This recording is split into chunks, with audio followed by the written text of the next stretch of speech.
talk, participate in the TIP parade item. Mhm. The letter came from you. Okay. Are you gonna participate? Or are you gonna recuse yourself? I will participate. Okay. I can. What are they? Oh, yeah. Wanna make sure all the And records you know what, are you going to be in tomorrow morning? So we'll just take these. most people are signed to it. Okay. Into the next one. Okay. I think some of them have to be notarized and all that, so we kind of have. Notary here? No. Well, then I'll just sign it. Okay. We're down to one notary. The city's going to be down to one notary. Is it maybe, is there any reason to check?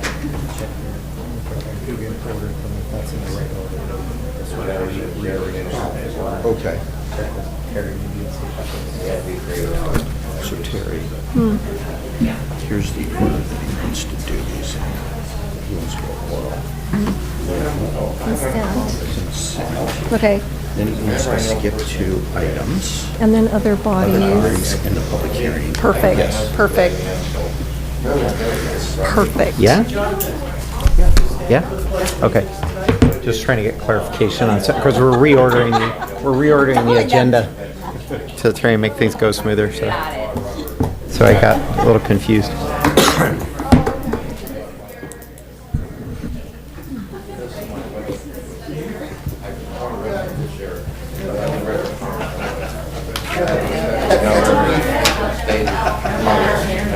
I'm just saying, I know.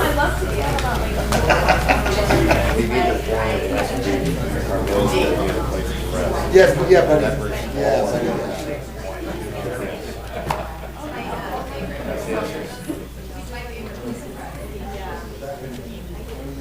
All right. Are we ready to get going? Scott, Terry, everybody? Okay, good evening and welcome to the December 17th meeting of the Garden Grove City Council. Madam Clerk, would you like to call roll? Councilmember Brightigam. Here. Councilmember Dewin. Here. Councilmember Bowie. Here. Councilmember Klopfenstein. Here. Councilmember Kawin. Here. Mayor Pro Tem O'Neill. Here. And Mayor Jones. Here. Okay, can I ask Maria to do the invocation and then Mayor Pro Tem O'Neill to lead us in the Pledge of Allegiance? Sure. If everybody could please stand and prepare yourselves according to your faith. Dear Heavenly Father, we ask that you bless everyone gathered here this evening and the work that we seek to do. Help us to work in harmony as we strive to make the best decisions for our community. Purify our intentions, strengthen our purpose, and Lord, grant that in serving our community, we may also serve you. Amen. If you join me with the pledge, please remove your caps and gavel, place your right hand over your heart. I pledge allegiance to the flag of the United States of America and to the republic for which it stands, one nation, under God, indivisible, with liberty and justice for all. Thank you.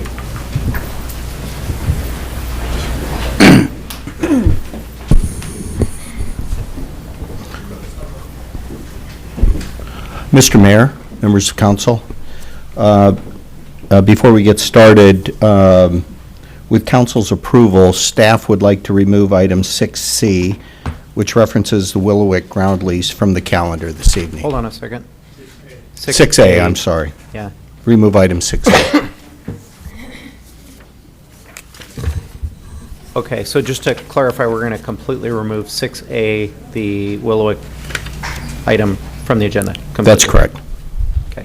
Do you need an action on that, legal counsel? Or? No, we're just not taking any action on it. Okay. Okay, so 6A will be stricken and completely removed from the agenda. We will now go on to oral communications. We do have a number of cards. We're going to do 3 minutes per card. Again, I'll repeat, if anyone didn't understand that, we are not going to take any action on Willowick, and tonight is our last meeting of the year. So there you go. Now you know. Oral communications, Cynthia Aguera.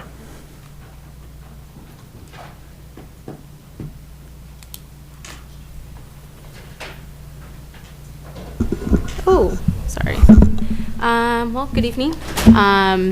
I'm glad that we started off with Willowick.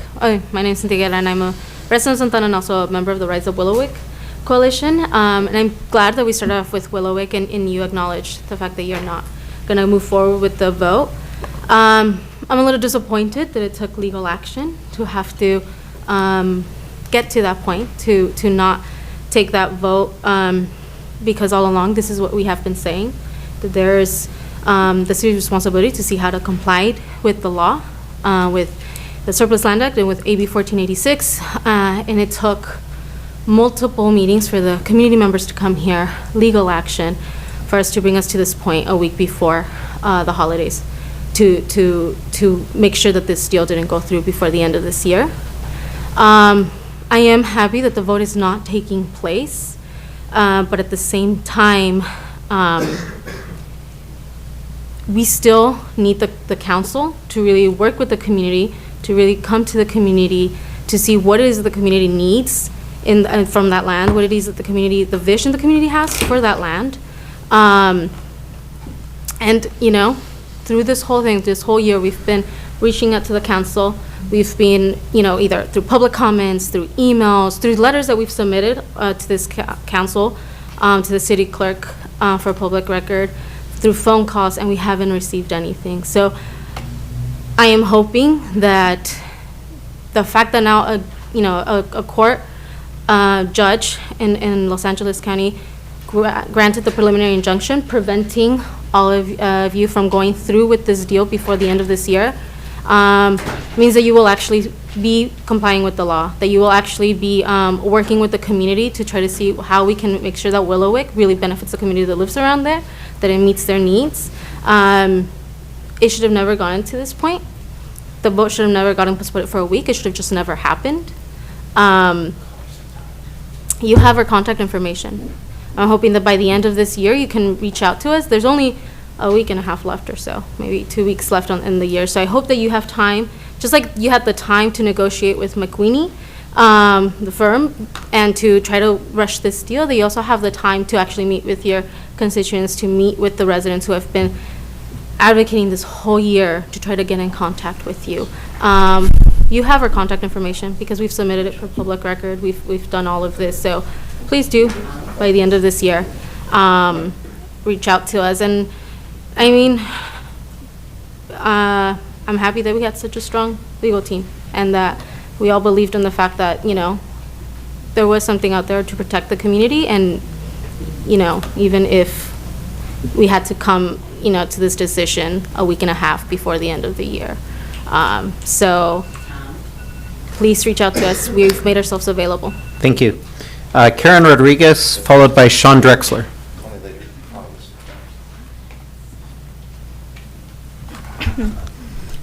Good evening, everyone. My name is Karen Rodriguez. I'm a Santana resident and a member of the Rise Up Willowick Coalition. I just want to say that I'm sure you've heard our ask loud and clear to meet with us, to talk to people in your community, to understand people in your community and understand the challenges that we face.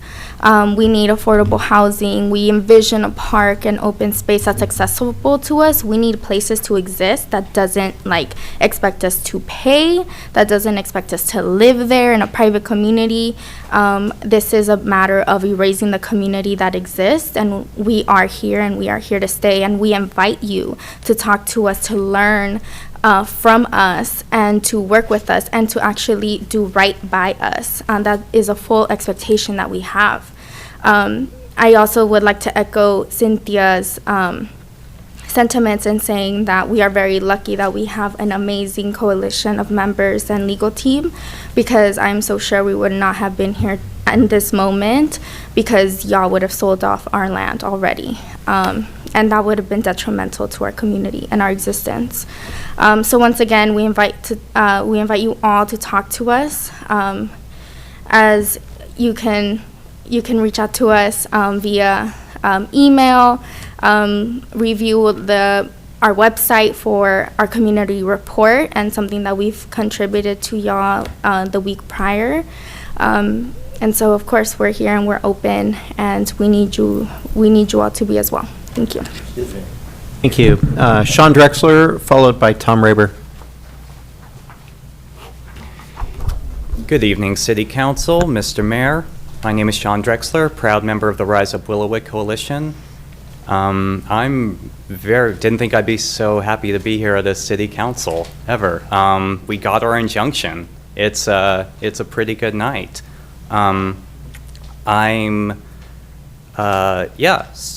I'm really glad that we've been coming out here, every opportunity we can. Glad you guys have all this on record, that you know what the demands are.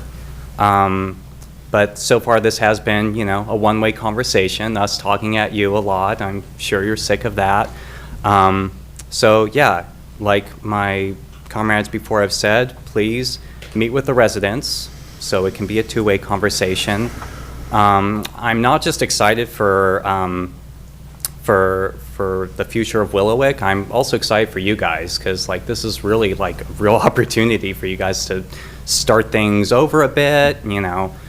Start the year off on the right foot, and those opportunities don't come around too often. So yeah, really looking forward for you guys reaching out, and that's all I got to say tonight. I'll see you in the new year. Sure. Thank you.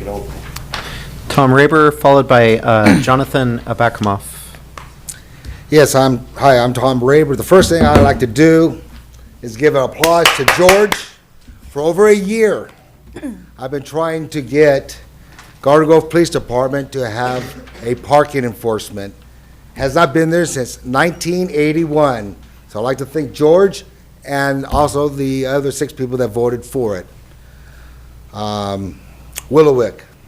I have the rest of the paper about that. I will just say that I was born in Santa Ana and proud of it. I lived at Fairview McFadden. My mom worked for the school district for 33 years. And for these people behind me to go ahead and say that if a person or a city or a company bought land for an investment, as Garden Grove did in 1964, it's wrong. That has always been a golf course since 1928. In fact, right now, this year, 150 years, Santa Ana was founded. This year, Garden Grove was founded 145 years ago.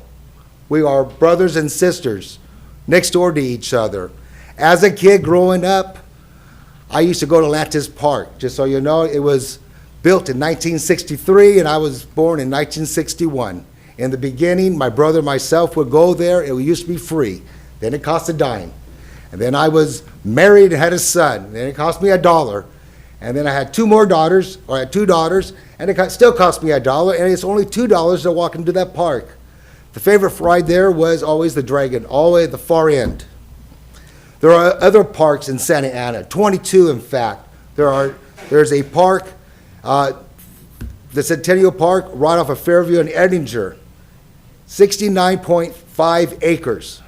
There's a Shakey's there that I used to go to after I got out of after I played baseball. There's a Stater Brothers still there that my mom used to shop at. I am all for, or was, to go on and have Garden Grove financially fit for the next generations to come. Hopefully I still got time. I was a witness November 5th to a hit and run on Bailey Street. For some reason, things happened in my neighborhood. Believe it or not, I got that police report the day after I was here. The person was not cited for a hit and run. They were cited for 22107. Failure to go ahead and go left and right on a public street. Not a hit and run. There wasn't just myself as a witness. There was another person and his future son-in-law as a witness. But yet, Garden Grove Police Department determined it not a hit and run. They actually hit a city property, just so you know. So there's probably a bill that you guys have to fix this trailer. Thank you, and I think my 3 minutes is up. But again, I was born and raised in Santa Ana. Thank you. Okay, Jonathan, followed by Robert. No last name. How's it going, City Council, Mayor? You all look festive today. Really nice.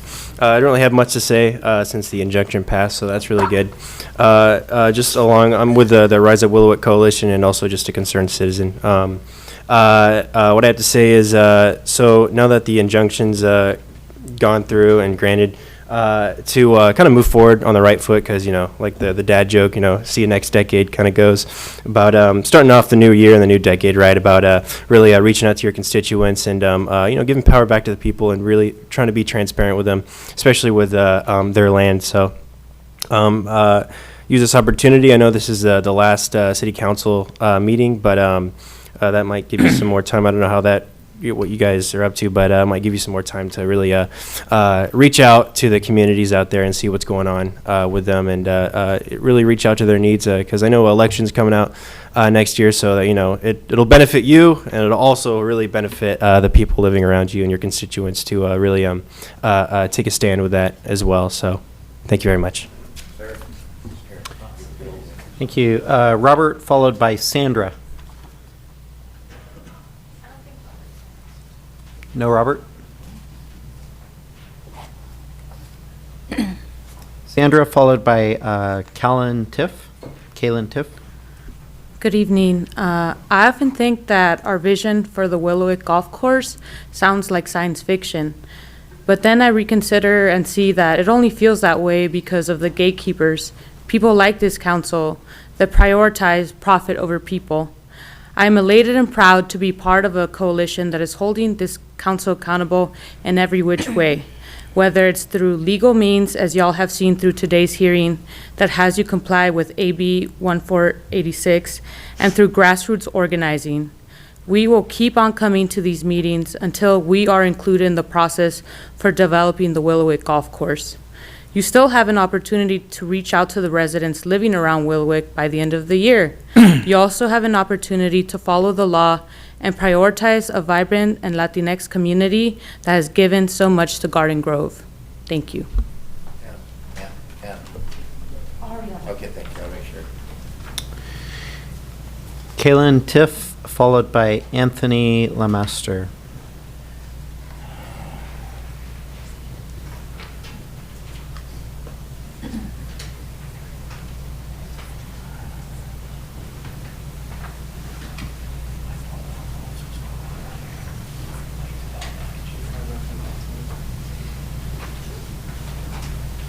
Kaylin Tiff? No? Okay, Anthony Lamaster. Wants to speak. Oh, that's you're Anthony. Good evening, Mayor. You're and Anthony, City- correct? You're Anthony? That's me. Okay, gotcha. Good evening, Mayor and City Council. I am Anthony Lamaster. As I said last time, I've lived in Santa Ana most of my life. I had a bit of a stint in Hemet, but I moved back because this place is just so fantastic. This place or Santa Ana? This place is okay. Santa Ana's pretty great. Okay, just clear. So I'm really glad that the injunction went through, because this is a golden opportunity for all of us to hopefully rebuild this damaged relationship. It would be really great, really fantastic if you guys could go talk to the people near Willowick. I've met a couple already. They're really fantastic people, very sweet, kind, generous, and just, they deserve better. They really do. Everyone does. I remember last week, I remember hearing some people talking about like some issues with their parking, like, oh, these people living in their cars, parking on my street. But what I don't think a lot of people are getting is that these issues are not separate. Gentrification is a big issue, especially in Orange County. A lot of land, a lot of areas are being sold at a higher price range. Everything is getting a lot more expensive, which then puts businesses businesses out of business, gets people out of their homes. And then where do you think they go? They don't just disappear. They go to their cars, because that's probably the only thing left that they have to their name. And then they end up staying where they can. Sometimes that's somebody's street. And I feel bad for those people, because they're getting impacted because of decisions you guys are making. Nobody should have to be living out of their car. Nobody should have to get out of their house and see their neighborhood just packed with cars of people who have nowhere else to go. And nobody deserves to lose their home because we want to make a quick buck. I strongly suggest going to the constituents of the area and ask them what do they think is the best option for their neighborhood, because they probably have a good idea of what is best for them. You know what they say? New year, new me. This could be a new year, new you. Thank you.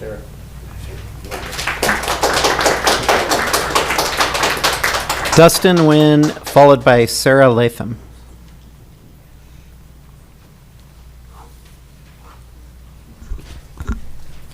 Good evening, Mayor Jones, council members, and Garden Grove. I'm Dustin Nguyen, an Episcopalian and resident of Fountain Valley. In my faith tradition, Christmas is a time to celebrate the birth of Jesus, who came to this world as a refugee and political asylee after his parents fled their hometown in fear of being murdered. In honor of that holy family from 2,000 years ago, I fight for all vulnerable and marginalized peoples today, especially for our low-income neighbors in the Willowick area. Christmas has come early for the poor and meek. Today, the Los Angeles Superior Court ruled that the city of Garden Grove will not be allowed to dispose of 102 acres of Willowick land to a commercial developer before the end of the year and must comply with AB 1486, a new law taking effect in January that requires local agencies to prioritize affordable housing or public use options when developing surplus land. There's a war on Christmas, and it's not because people are saying happy holidays. It's because we won't care for the least among us. We don't have to wait for Jesus to come because the child Christ is wrapped in a thermal blanket at the border. The child Christ is getting shot in another school shooting. The child Christ is a little girl who came to this podium last week imploring this council to ensure that she'll still have a roof over her head. If we want to put the Christ back in Christmas, then it's high time, as Jesus teaches in the Gospel of Luke, to bring good news to the poor, to proclaim release to the captives and recovery of sight to the blind, to let the oppressed go free. I and my Rise Up Willowick comrades look forward to this council's compassion and cooperation in the coming year. With that, Merry Christmas, Happy Hanukkah, Happy Kwanzaa, Happy Holidays. And during this festive time, may we remember to not just wrap our presents in colorful paper, but to wrap the world and our entire human family in a tight embrace of love. In the name of the Father, and of the Son, and of the Holy Spirit. Amen.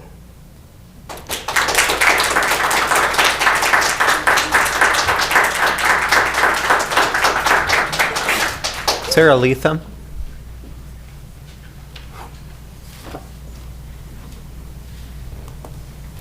Good evening. I've attended the last several council meetings, but this is the first time I've come up to speak.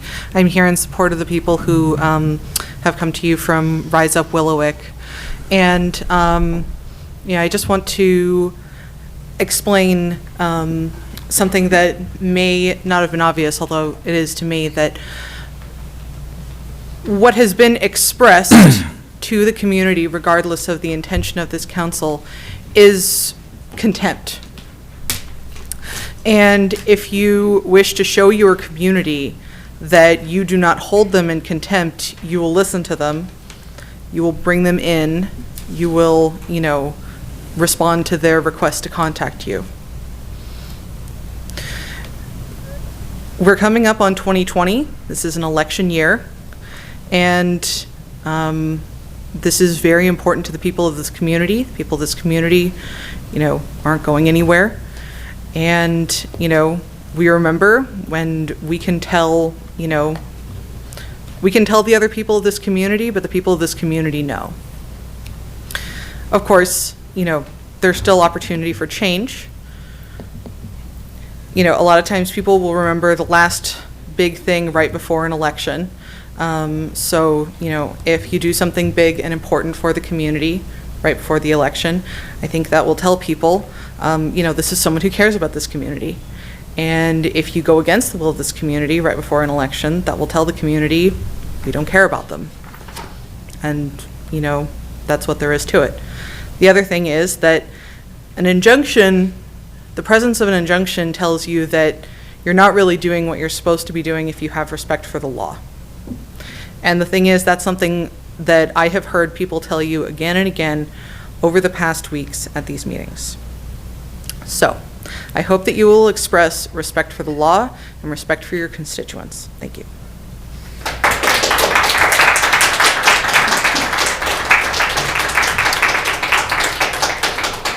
That's the last of the cards I have. Anyone else wishing to speak that did not submit a card? Okay, so that's it. We will conclude oral communications, and why don't we take a quick 5-minute break?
Okay, we're going to reconvene and go to written communications. We have one item, 2A.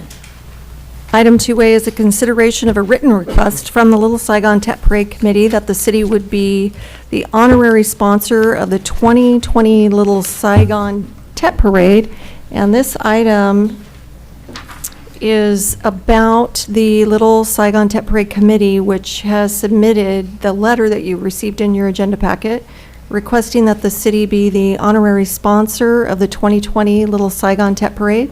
The honorary sponsor designation would not obligate the city to any financial assistance. Rather, it is requested that the city would promote public awareness of the parade in Garden Grove so residents who would be interested in the event can come and enjoy the parade. And the recommendation is for the city council to review the request from the Little Saigon Tet Parade Committee and provide direction on how to proceed. And I believe this is Councilmember Bowie's item. Mayor and Honorable Council, I talked to the Tet Parade Committee, and in the light of the previous council meeting about the sponsorship, we decided to ask the city as a council to be the honorary sponsor. Like the letter have indicated, it doesn't have any financial bearing. It is just a gesture, or just because we really want to have the city as an honorary sponsor so that we can be proud that, yes, even though the Tet Parade is being organized by, nonprofit community associations, but having the city as the honorary sponsor would mean a great deal, and also it will help, bringing the awareness to the resident of Garden Grove and everyone else so that they can enjoy the Tet Parade. Also, that would give the mayor and the city council an honorable spot on the Tet Parade. So I humbly ask the mayor and the council to be the honorary sponsors. And I also want to take this moment to acknowledge to the public that there is no conflict of interest for me to vote on this because there is no financial involvement. Any questions or comments? And if not, then I'll make a motion. I'll second. Okay. Motion and a second to honor the request for the city to become an honorary sponsor. Thank you. Call to vote.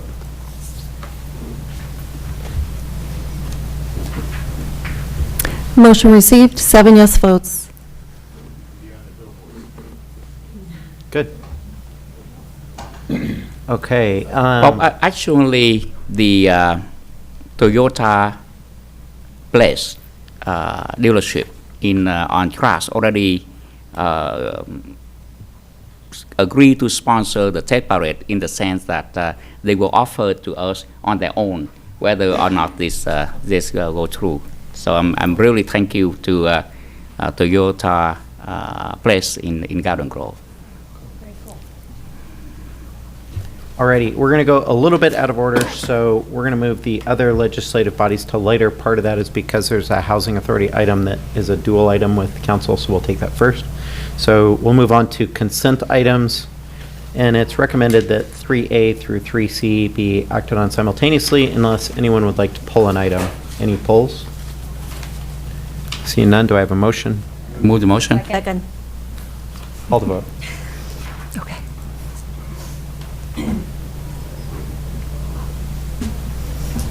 Motion received, 7 yes votes.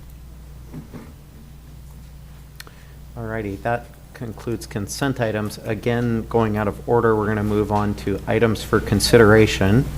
Item 6A was already removed, deleted. So we just have items 6B and 6C. So 6B. Item 6B is approval of a professional service, it's approval of professional service agreements with Associated Soils Engineering, GMU Geotechnical Services, and Geocon West to provide on-call geotechnical services. And Mr. Murray is here to give the report. Thank you, Ms. Pomeroy. Mr. Mayor, members of the council. Tonight, City Council is being asked to enter into 3 professional service agreements with Associated Soils Engineering, GMU Geotechnical Services, and Geocon West to provide on-call geotechnical services for the city's capital improvement program. All significant city construction projects, which include street, water, and sewer projects, require geotechnical analysis and inspection, which is provided by these companies. Staff received proposals from 3 qualified firms, and all 3 firms were found to meet the city's requirements. Staff then negotiated rates with the firm as provided for by state law. The funding for these contracts is included in the capital improvement budget for each specific project in the Public Works Department. Staff is recommending that a professional service contract be awarded to these 3 firms tonight, and to authorize the city manager to execute the agreements on behalf of the city. This concludes staff's report, and we're available should you have any questions. Any questions of staff? Okay, seeing none, motion? Move to approve. Second. Call to vote.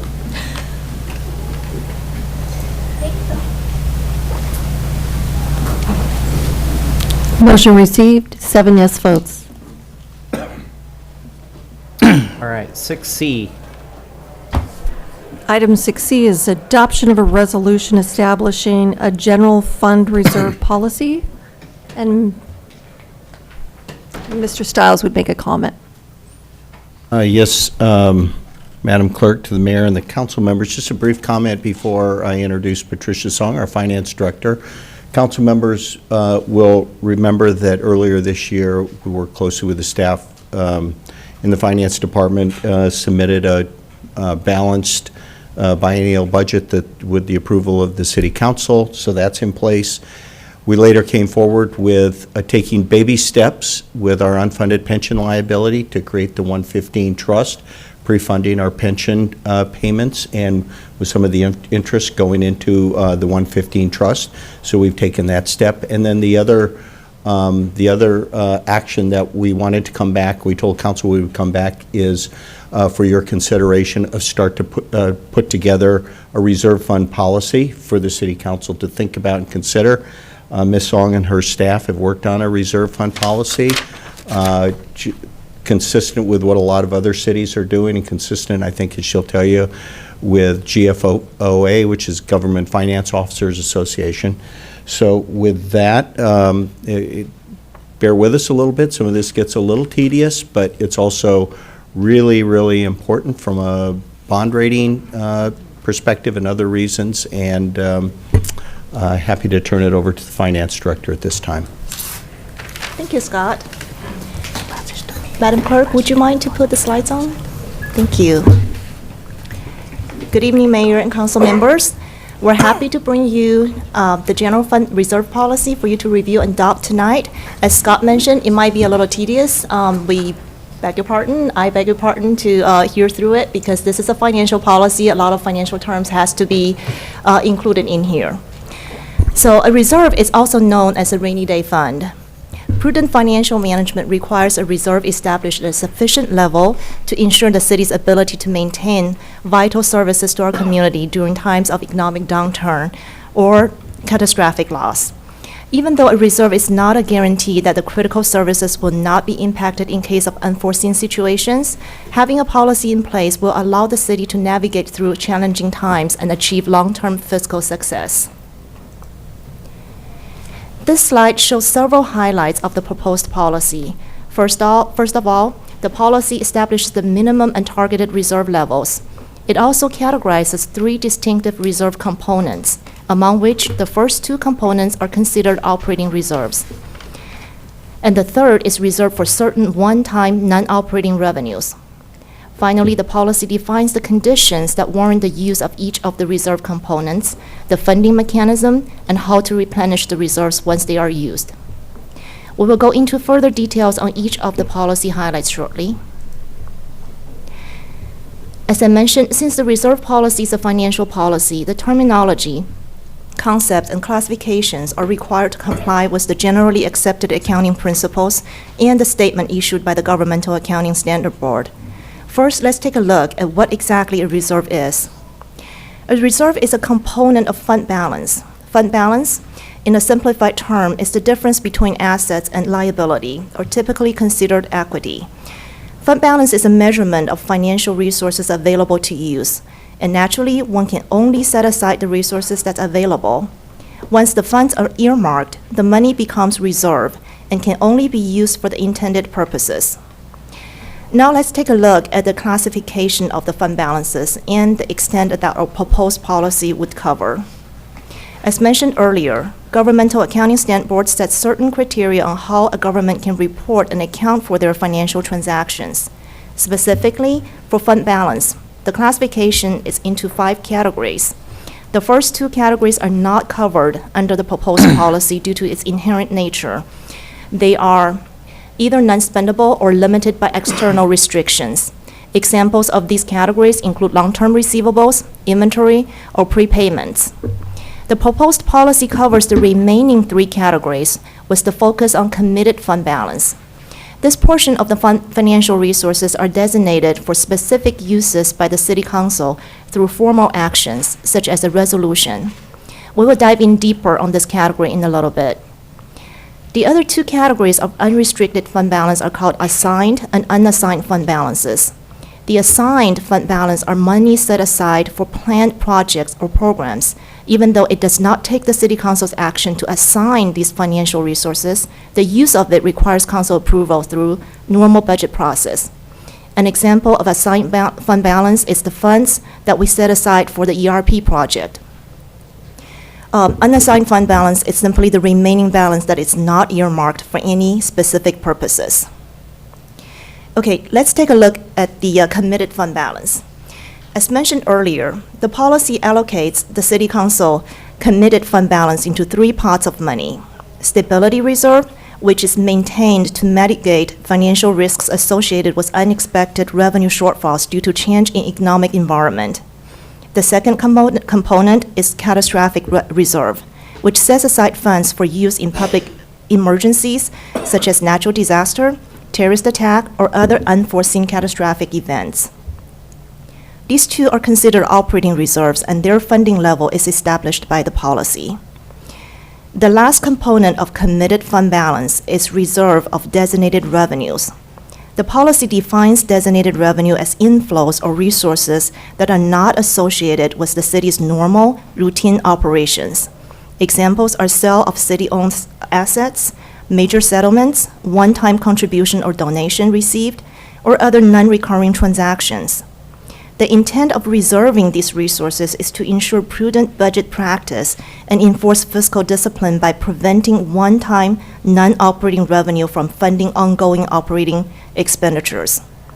It requires 2/3 vote of the City Council to approve the use of these funds.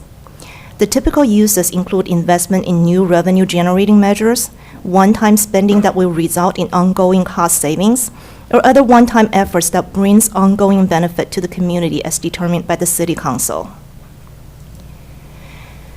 Government Finance Officers Association recommends that any government entity, regardless the size, should maintain a minimum of 2 months of regular general fund operating revenues or expenditures as an operating reserve. We therefore recommend to follow GFOA best practice to set our minimum reserve level at 16.7%, which is equivalent to 2 months benchmark, and establish a target of 30% based on the size and risk factors of the community. Since we have 2 components in our operating reserve category, we recommend setting aside 16.7% as stability reserve and the remaining 13.3% as catastrophic reserve, with a total of 30%. The policy also established the methodology to meet the target reserve levels and guidelines on replenishing the operating reserve once they're used. We recommend at the end of each fiscal year, if the general fund revenue exceeded expenditures and encumbrances plus carryovers, the excess be used to support the funding of the target reserve level. The contribution towards reserves will require City Council approval when we bring the audited financial statements to you each year. If either one of the operating reserves were used in any given year, the policy proposes a 10-year repayment period, with initial replenishment to start no later than 5 years from the year of the funds that being used. Tonight, we're asking the City Council to approve the proposed reserve policy and fund the minimum reserve level equivalent to $22.5 million from the currently unassigned fund balance. This is not additional appropriation, but merely a reclassification of existing fund balance as shown on the slide here. $22.5 million will be reclassified from the unassigned fund balance to fund for the stability reserve for the current fiscal year. This is a one-time action and will get us to the minimum reserve level. For future years, we will bring back to the City Council the audited financial statement annually and propose the allocation of certain general fund operating surplus, if any, to be set aside in the catastrophic reserves until we reach our target level. This concludes my presentation. I'll be happy to answer any questions you may have. Thank you. Any questions of staff? Okay, I just want to. Just want to make a quick couple comments on this. I think it's great that we're doing this. So we've got, kind of as a result of Measure O, we've got this sort of new revenue stream coming in. We've got sort of a jump condition in our overall sort of outlook. But what's complicated about that is some of those things, some of the things that we set out to address for the public with those extra funds, we can address in the near term. Some of those things are capital expenditure oriented, like redoing the police station and modernizing, infrastructure and other things like that, which you kind of have to budget for as capital expenditures over time. In doing that, likely we go seek out financing, bond financing in certain regards. I can just share that by serving on OCTA board and having a couple months ago attended a 3-day trip to New York to meet with all the different rating agencies, Standard & Poor's, Moody's, Fitch, whatever, that these guys are very, very sharp back there and they pay attention to our financials and our situation. And so to set aside some reserves, which there was a period of time in the city that we had a very robust economic boom cycle. We actually set aside reserves. And then during the Great Recession and the abolishment of redevelopment, that created a structural budget deficit in the city when the redevelopment money was taken from us by the state. And thereafter, we've been clawing our way back out of a deficit. If not for those reserve funds, those rainy day funds, we would have been in trouble. So we need to rebuild that reserve. The fact that we're coming into kind of a surplus in this year is a wonderful time to do this, and so I strongly encourage this, and I think this sets aside some money for if or when we ever need it, and it will also dramatically help improve our bond ratings and our financeability as an agency as we attempt to undertake these capital expenditure projects we're looking forward to delivering per our promise. Any other comments, or should I make that a motion? I second it. Okay, call the vote.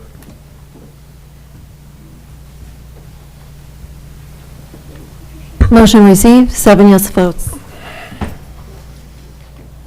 Okay, item 6D. Item 6D is consideration by the City Council to approve the purchase and sale agreements with Investel Garden Resorts LLC for properties located at 12233, 12235, 12237, and 12239 Choicer Road in Garden Grove. And Ms. Kim will give the staff report. Good evening, Honorable Mayor and members of the City Council. City staff received an unsolicited offer from Investel Garden Resorts LLC to purchase 4 residential properties located at 12233 Choicer, 12235 Choicer, 12237 Choicer, and 12239 Choicer. These properties were originally acquired by the City of Garden Grove to support the development of the Site C project. The city's economic consultant, Tierra West Advisors, has conducted an opinion of value and determined the fair market value of these properties as follows. 12233 Choicer Road has an estimated value of $537,900. Property located at 12235 Choicer Road has an estimated value of $533,500. The property located at 12237 Choicer Road has an estimated value of $520,600. The property located at 12239 Choicer Road has an estimated value of $200,000 as the property is currently vacant, and this is estimated at land value only. Collectively, the properties have a total approximate value of $1.8 million. The proposed salient points of the purchase and sale agreement before the City Council is an all-cash purchase price in the amount of $1.8 million. The properties acquired by Investo shall be as is with no warranties. The current tenant leases will be transferred to Investo, and escrow is estimated to close no later than December 31st, 2019. This concludes staff's presentation, and I'm available for questions. Thank you. Any questions or comments? Just a comment. I'd like to see this move forward. I think it's good for the Site C project and as a whole. With that, I'd be willing to make a motion. Second. Call the vote. Oh, before we vote, I just want to explain my position on this. I have quite a few strong reservations on this for it being a non-solicited offer from the developers, from one developers. I would rather want to see, it's available to the public, and as well as I have a few other reservations. But I think, I just want to express that because of those strong reservations, I'm going to vote no on it. That is why I vote the way I do tonight. Thank you. Thank you. Okay, we have a motion and a second. Call the vote.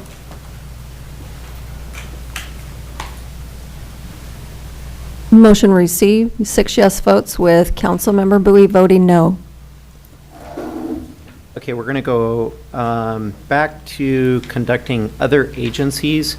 And first, we're going to go to Sanitary District. Thank you, Mr. Mayor. If the clerk could please call roll for the Garden Grove Sanitary District special meeting. Okay. Get started. Member Bowie? Here. Member Jones? Here. Member Klopfenstein? Here. Member Kim Nguyen? Here. Member Deidre Nguyen? Here. Vice President Brettigan? Here. And President O'Neill? Here.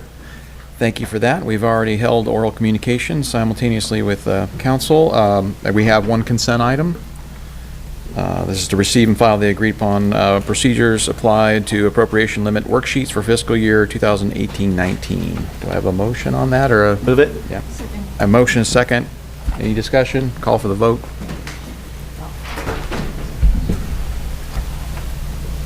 Motion received, 7 yes votes. Thank you. Any matters? No matters. We'll go ahead and adjourn till the next regular sanitary district meeting. That would be January 28th in this office here at 5:30 p.m.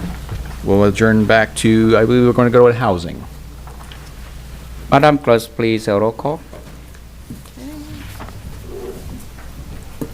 Commissioner Brettigan? Here. Commissioner Jones? Here. Commissioner Klopfenstein? Here. Commissioner Deidre Nguyen? Here. Commissioner O'Neill? Here. Commissioner Solorio? Here. Vice Chair Kim Nguyen? Here. And Chair Bowie? Here. I now open oral communications. There's no card, but is there anyone who would like to address the Housing Authority? Since none, now we move to consent item 2A. We have a staff report. Oh, this is a receive and file. Okay. Yeah. I'll move to so, approve. Move to is that approve. second? Go for the vote.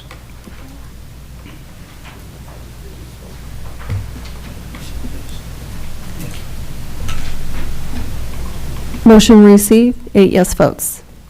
Next, item 3A, adoption of the resolution to approve the exchange and displacement of property. Can I have a staff report, please? Good evening, honorable members of the Housing Authority. There's also a mirrored item on the City Council agenda as well. The item before you is consideration of an exchange, disposition, and cooperation agreement that provides for the exchange of properties between the city and the Housing Authority. As you may recall, the Downtown Parking Management Strategic Plan was presented to the City Council in May, which summarized a variety of recommendations and strategies to mitigate future parking needs in the downtown Civic Center area. With increased visitors to the city's historic Main Street and downtown area growing, the need for public parking is vital to ensure the local small business continues to thrive. To that end, maintaining shared parking uses is important. Therefore, an exchange between the city properties located at 10936, 12892, 12942 Acacia Parkway, and the Housing Authority property located at 11311 Acacia Parkway is proposed. By way of background, the city property is presently occupied by the Acacia Adult Day Services. Staff believes this property would be suitable for an affordable housing site while considering the future needs and services of Garden Grove's senior population. The Housing Authority properties total approximately 1.7 acres and currently utilized as a public parking lot, improved with 158 surface parking spaces located adjacent to the prominent Main Street businesses. To facilitate the exchange, fair market appraisals was conducted for these properties. The city property is valued at $4,855,000. The Housing Authority property is valued at $5,330,000. The proposed exchange of the city and Housing Authority properties would result in an amount of $475,000 to be paid by the city to be deposited into the Low and Moderate Income Housing Trust Fund. In addition, the required summary report associated with the Housing Authority properties has been prepared and incorporated into your staff report. At this time, the Housing Authority and the City Council on the council merit item is requested to conduct a joint public hearing. At the conclusion of the joint public hearing, it is recommended that the City Council and the Housing Authority approve the exchange, disposition, and cooperation agreement. This concludes staff's presentation. Question for staff, colleagues? Since none, I now open public hearing. Since no card, please.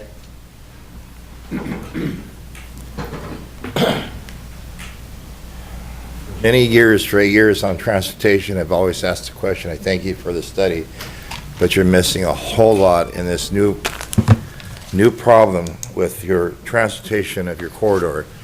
No one's taken a look at the vision that's adding to that pile of opportunities for more sales. And I would encourage you to start looking beyond the master plan that you've involved yourself in. It goes to a deeper level, and I've looked at it, talked to traffic, and that is with the trail going as his vision, as O'Neill's vision, I agree, and to go further up the road towards Chapman, you have the issue of lack of parking along that corridor to bring people downtown of your Garden Grove Main Street. This is a sloppy way of doing business in terms of the overall density of the housing, and you're not envisioning the total impact of bringing people down who may need parking or may want to park there to run the trail. Wherever you go, it's not working well. You're not coordinating the alignment for the needs of the trail and matching the needs of parking for downtown and do business. I encourage you to start meeting with me.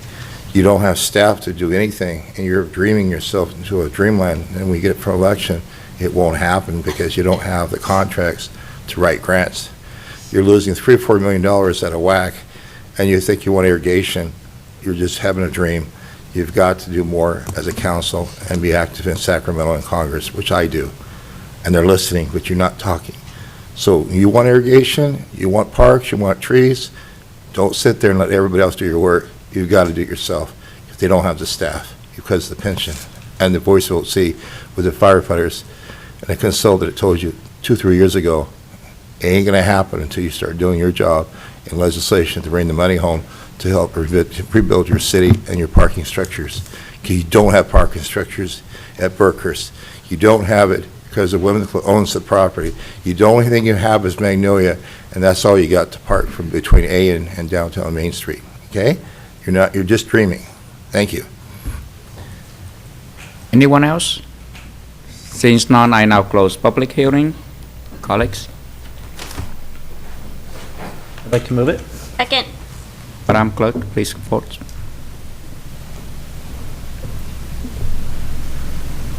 Motion received, 8 yes votes. Yes, and so now I turn this item back to the City Council for the vote, right? Should we close out housing first and Yeah, then you just go back should. to council? Yeah. Yeah, go ahead and close out Okay. housing if there's any matters or whatever.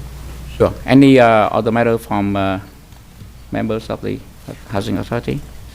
Seeing none, I now adjourn the Housing Authority meeting and turn back to the City Council.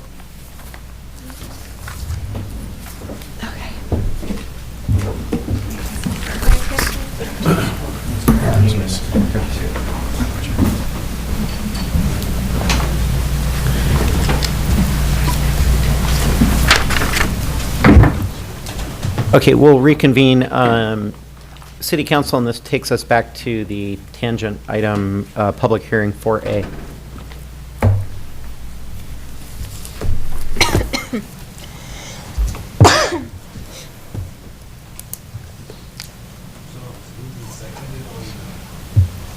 It's recommended that you open the public hearing for the city council. I thought that was a joint. It was a joint one. It is. We had to hear it under housing, and then we hear it again under this. So do we need the formality of going through the motions again and opening up a public hearing again, or how do we do this? Yeah, you should go through the whole process. Okay. Because that way the record reflects that you, as a council, you held a public hearing. Okay. Do we need to hear the staff report again? We just heard it. Yeah, you don't have to hear the staff report again. It's Okay, the so same it's a staff repeat of the report. same staff report, but we will open the public hearing. Anyone to wish to speak on public hearing item 4A in particular? Seeing none, we will close the public hearing. Council members, what's your preference? Second. Call to vote.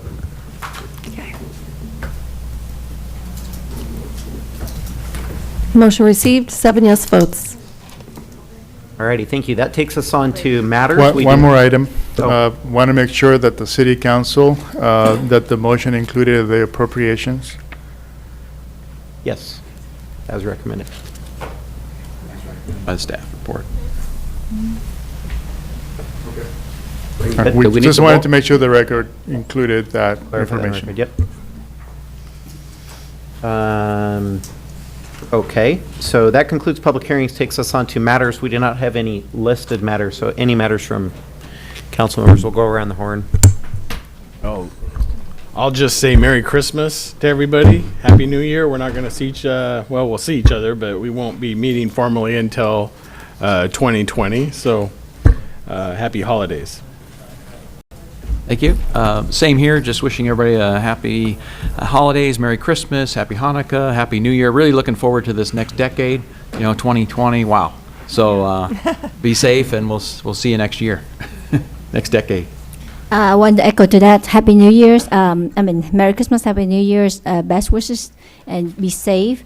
Just want to say thank you to all my colleagues that we all get the memo, except one, that we all dress up in holiday festive, especially. I won, by the way. George, you win. Yes, Hands down. absolutely. Hands George, down. George get the first place.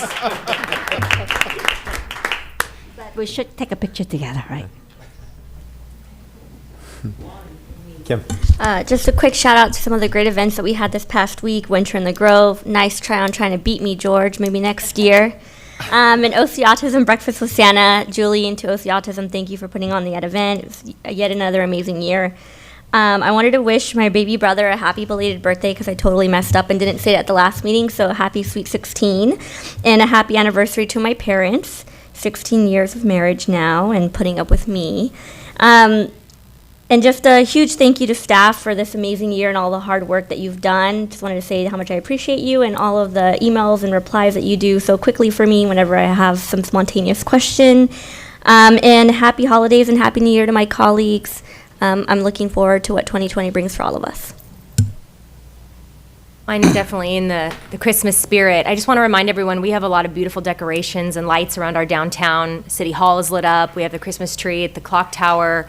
There's lights on our Gem Theater and the Downtown Business Association, President Lerma and everyone, they put up banners all along Main Street, Christmas banners. They're adorable. And obviously our hotel corridor as well. All the hotels are decked out for the holidays. It's a great opportunity to go into Great Wolf Lodge or the Hyatt or any of them and see their big Christmas tree and all their decorations. It's a great place to take your family for a photo. Not just tourists from out of town can take advantage of the beauty of those lobbies, but any of our residents can as well. So take a moment to just kind of tour around the city and look at all the Christmas decorations, and just wish my colleagues and the city and staff and everyone a Merry Christmas.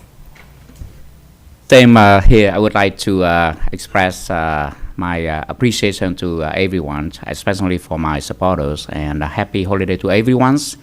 Also, a few notes. George, you disappointed us. That was not the ugly outfit. That was a really cool, bright color outfit, and you won the #1 spot for the most holiday outfit tonight. It's not a break. And, Yeah. and Jeff Tackney called and he said he wants it back. It's the cat, but it look. Anyway, also would like to commend George for a very outstanding years. If we would vote on who would be the most celebrated council member, I would vote for George. And George has done a lot of things on his own. The safety for getting us, getting everyone aware about how to deal with terrorist situation. That was awesome. But the one that I like the most, and I'm very disappointed that I will not be able to be there, is the Star Wars. George just told me that it is almost 3 hours long, and it's going to be a very nice movie. I've been looking for it, but too bad I won't be able to, because there will be a fundraising, a huge fundraising. We completely sold out every single seat, 600 seats almost. And we are ready to submit our payment, $70,000 deposit to the city on January, the first week of January. We might even submit that before January, the deadline, January 6th. And thank you to the staff. We met with staff twice. The Tet Parade is moving forward very nicely. We rush against the clock, but we are ahead of times. And this year's, the opening ceremony, we will see 2 skydivers with acrobatic performance, and there will be huge USA and huge South Vietnamese flag with them, and I'm looking forward to it. And I was thinking about that, but they said that I'm too old for it now, so to learn it anyway.